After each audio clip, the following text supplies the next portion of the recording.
Audio 4। पुस्तक का नाम कर्म कांड क्यों और कैसे। गायत्री उपासना। हमने पुनः प्रश्न किया, हे गुरुदेव, क्या गायत्री उपासना से धन बल, शरीर बल, बुद्धि बल मिल सकता है? उनका उत्तर था, बेटा, केवल तुम ही नहीं, संसार का प्रत्येक व्यक्ति इन्हीं तीनों बलों का प्राप्त करने के लिए भाग रहा है। परंतु इन तीन बलों से बड़ी भी एक शक्ति है, अध्यात्म बल, जो हमें गायत्री महामंत्र से मिलती है। इस शक्ति से तीनों बल भी प्राप्त हो जाते हैं। शरीर बल तो बड़ा आवश्यक है, उससे ही मेहनत, व्यायाम, चलना फिरना सब संभव है। दूसरी समर्थ शक्ति है बुद्धि। बुद्धि का उपयोग डॉक्टर, वकील आदि सब पैसे कमाने के लिए कर सकते हैं। और तीसरे धन की शक्ति से मोटर कार खरीद सकते हैं, मकान बनवा सकते हैं, भौतिक साधनों की उपलब्धि कर सकते हैं। इन तीनों शक्तियों से भी महत्वपूर्ण है अध्यात्म बल। इसकी प्राप्ति के बिना शरीर बल, बुद्धि बल, धन बल सब बेकार है। अध्यात्म की इस चौथी शक्ति को आज हम सब भूल चुके हैं। दुर्योधन के पास इसी का भाव था। उसके पास क्या नहीं था? राजपाट, धन संपदा, विशाल सेना, बुद्धि, चातुर्य, सभी तो था, पर आध्यात्मिक शक्ति नहीं थी। इसी कारण उसका सर्वनाश हो गया था। रावण जब मरने लगा तब विचार किया, मेरे पास तो धन बल, जन बल, शरीर बल सब कुछ था। उधर ये बनवासी राम लक्ष्मण, इनके पास तो कुछ भी नहीं था। फिर इन्होंने विजय कैसे प्राप्त कर ली? इस जिज्ञासा का समाधान हेतु उसने राम से भी ये प्रश्न किया था।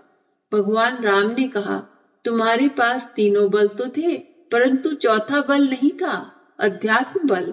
रावण ने पुनः पूछा, ये चौथा अध्यात्म बल कहाँ से आया? रामचंद्र जी ने उसे बताया, यह बल गायत्री उपासना से आया। हमें गुरु वशिष्ठ ने यज्ञोपति संस्कार के समय इस मंत्र की साधना और आदर्श सिद्धांतों को अपने में समावेश करना इत्यादि समस्त मार्गदर्शन किया था, तथा ऋषि विश्वामित्र ने गायत्री सावित्री महाविद्या सिखाई थी। पूज्यवर ने समझाया कि गायत्री महामंत्र के मूलभूत सिद्धांतों को जीवन में उतारकर सब कुछ प्राप्त किया जा सकता है। बुराइयों को छोड़कर पवित्र विचार से पवित्र कार्य करना चाहिए। उसके आदर्शों और मर्यादाओं का पूर्ण रूपेण पालन करना चाहिए, तभी वह प्राणवान होकर प्रतिफलित होती हैं। गुरुदेव ने आगे बताया कि तुम देखते हो कि हनुमान जी के मंदिर रामचंद्र जी के मंदिरों से कई गुना अधिक है। ये सब अध्यात्म का ही प्रतिफल है। भगवान भी भक्त को अपने से बड़ा बना देता है। हनुमान जी पहले सुग्रीव के सेवक थे। वाली के भय से ऋषिमुख पर्वत पर छिपकर रहते थे। वही हनुमान जब भगवान राम से मिले तब समुद्र लांघने, पर्वत उखाड़ने, संजीवनी लाने जैसे असंभव कार्य भी कर सकने में समर्थ बन गए। जब सामान्य सा बानर अध्यात्म से जुड़कर इतना महान शक्तिशाली बन सकता है, तो मनुष्य क्या नहीं कर सकता। हमारी हठवादिता से पूज्यवर परिचित थे। हमने कहा, गुरुदेव, हनुमान जी का दृष्टांत तो बहुत पुराना है, हो सकता है इसमें अतिशयोक्ति भी हो। कोई जीवंत उदाहरण बताइए। पूज्यवर ने कहा, बेटा, तुमने महात्मा गांधी को तो देखा होगा। जी हाँ गुरुदेव, हमने देखा है। वे दुर्बल, पतले, 5 फीट 2 इंच कद के सादगी से जीने वाले व्यक्ति हैं। गुरुदेव ने कहा, देखो बेटे, गांधी जी एक वकील थे।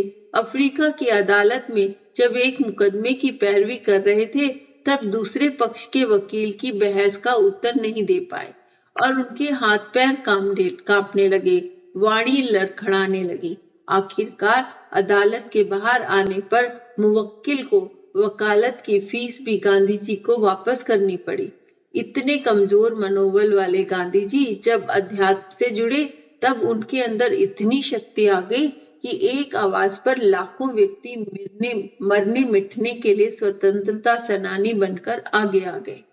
जिन अंग्रेजों के राज्यों में कभी सूर्य अस्त नहीं होता था, उनको भी एक दिन भारत छोड़ना पड़ा। जब अध्यात्म की शक्ति आ जाती है, तब आदमी के पास तीनों बल स्वयमेव आ जाते हैं। अगर आदमी अध्यात्म को समझ ले तो निहाल हो जाए। इससे शरीर बल, बुद्धि बल धन बल ही प्राप्त नहीं होते, अपितु लोक परलोक भी संवरता है। फिर पूज्यवर ने स्वामी विवेकानंद का दृष्टांत समझाया। नरेंद्र नामक का एक पढ़ा लिखा ग्रेजुएट लड़का स्वामी रामकृष्ण परमहंस के पास नौकरी मांगने गया था। परमहंस ने कहा, जाओ माँ काली से मांग लो। वह माँ काली के मंदिर में गया। इसके हृदय में अध्यात्म का प्रकाश स्वामी रामकृष्ण की कृपा से प्रवेश कर गया था। अतः उसके हृदय में अनेक बेरोजगारों की समस्याओं की गुहार गूंजने लगी। इस विश्व माता से अपने लिए एक छोटी सी भी क्या मांगना, मुझे तो विश्व हित के लिए ही कुछ मांगना चाहिए। वे काली माँ की प्रतिमा के समक्ष गिड़गिड़ा उठे, हे माँ, मुझे ज्ञान दो, भक्ति दो, विवेक दो। उनके हृदय में सारे विश्व जो समस्याओं से भरा पड़ा था की चिंता जागृत हो गई। नरेंद्र को बहन के विवाह की चिंता थी। घर में माँ थी जिसके निर्वाह के लिए नरेंद्र को नौकरी की जरूरत थी, परंतु उन्होंने अपने लिए यह सब न मांगकर विश्व माता से वैसा ही आशीर्वाद मांगा जिससे सबका हित हो सके। वह नरेंद्र जब अध्यात्म बल से जुड़ा तो विवेकानंद बन गया। गुरुदेव ने आगे कहा कि तुम हमारे साथ टाटा नगर गए थे। वहां जब हम टाटा की फैक्ट्री देखने गए तो वहां के जनरल मैनेजर ने तुम्हारे सामने ही बताया था कि ये फैक्ट्री स्वामी विवेकानंद की ही देन है। जमशेद जी टाटा ने अपनी डायरी में लिखा है कि उनकी भेंट स्वामी विवेकानंद से विदेश के एक होटल में हुई थी। वहां उन्होंने स्वामी जी से पूछा था कि क्या वे भारत में ऐसा स्थान बता सकते हैं जहां कोयला, लोहा और पानी तीनों एक साथ उपलब्ध हो सके। स्वामी जी ने एक पल आंख मूंद कर ध्यान किया और भारत के नक्शे में बिहार की सिंहभूमि जिले में एक स्थान बता दिया। जमशेद जी ने भारत आकर उसी स्थान पर अपना कार्य आगे बढ़ाया। आज उसी स्थान पर स्वामी विवेकानंद के आध्यात्मिक तेज के प्रताप से विशाल औद्योगिक नगर बस गया है और इसे टाटा नगर की प्रसिद्धि सारे संसार में है। जमशेद जी अपनी समस्त प्रगति का श्रेय स्वामी विवेकानंद को ही देते रहे। अध्यात्म बल का यही चमत्कार है। आज भी जमशेद जी की डायरी वहां पर प्रमुखता से प्रदर्शित है और कोई भी इस सब को पढ़ सकता है। जमशेद जी ने ही बेलूर मठ बनवाया है जहां से रामकृष्ण मिश्र का कार्य संचालन होता है। सच्चा अध्यात्म यही है। असली और नकली अध्यात्म में भी उसी प्रकार अंतर होता है जैसे असली और नकली सोने में। अध्यात्म का अर्थ है लोक मंगल का काम करना और पवित्र जीवन जीना। पूज्यवर ने याद दिलाते हुए कहा कि तुम हमारे साथ गुजरात भी गए थे, वहां बापा जलाराम की मूर्ति भी देखी थी। बेटे, बापा जलाराम ने भी सच्चे अध्यात्म का जीवन जिया था। वे साधारण किसान थे। उनका व्रत था कि हमारे द्वार से कोई भूखा ना जाए।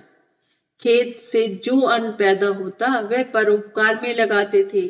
उनका यही व्रत उन्हें भगवान तक पहुंचाने में सहायक रहा। एक दिन एक वृद्ध साधु जलाराम के घर ठहरे। उन्होंने कहा, मुझे चारों धाम की यात्रा करनी है, आप मुझे यात्रा करवा लाओ। पापा ने कहा, मैं तो खेती के कार्य की देखभाल करूंगा, मेरी धर्मपत्नी आपको चारों धाम की यात्रा करा देगी। वृद्ध साधु की यात्रा कराने के लिए उनकी धर्मपत्नी ने सेवा व्रत धारण करना स्वीकार किया तथा उनका सामान लेकर साथ में चल पड़ी। रास्ते में एक जगह वह साधु अपनी झोली सौंपकर शौच के बहाने कहीं चले गए। वह उनकी राह देखती रही। जब शाम तक भी वे वापस नहीं लौटे तो वह उस झोली को, जिसे संभाल कर रखने के लिए वृद्ध ने कहा था, लेकर घर आ गई। वह झोली आज तक वहीं टंगी है। उस वीरपुर के जलाराम मंदिर में सदाव्रत भोजनालय आज भी अनवरत चल रहा है।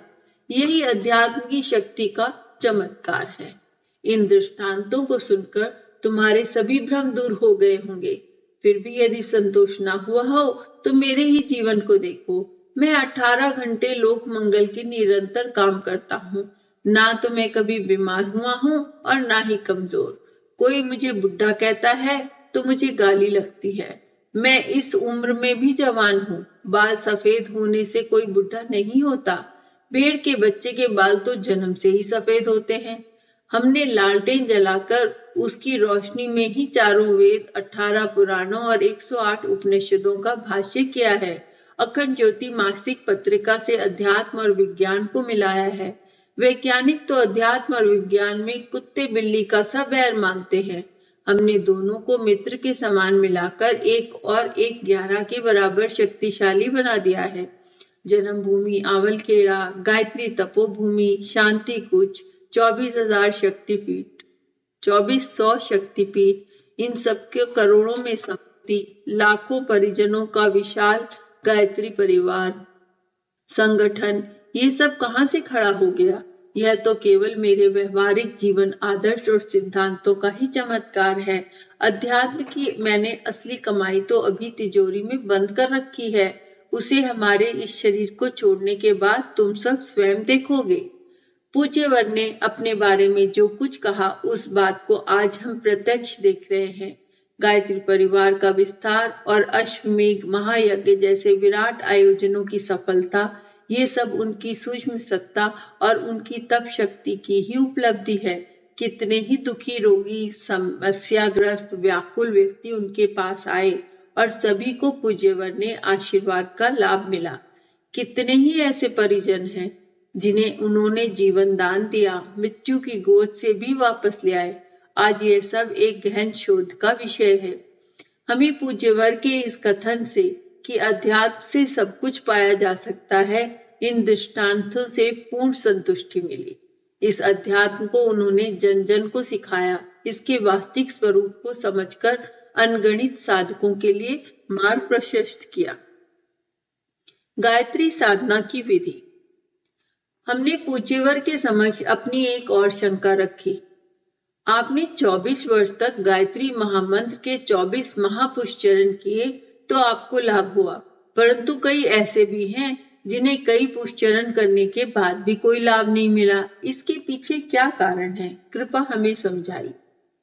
गुरुदेव ने हमारी शंका समाधान करने से पूर्व एक किस्सा सुनाया। एक बार राजस्थान में एक मेला था जिसमें एक व्यक्ति ऊंची आवाज लगाकर 1 रुपए में एक खाट बेच रहा था। हमने सोचा कि 1 रुपए में इतनी सस्ती खाट मिल रही है तो ले लेनी चाहिए। दोपहर में यहीं उस पर आराम करेंगे।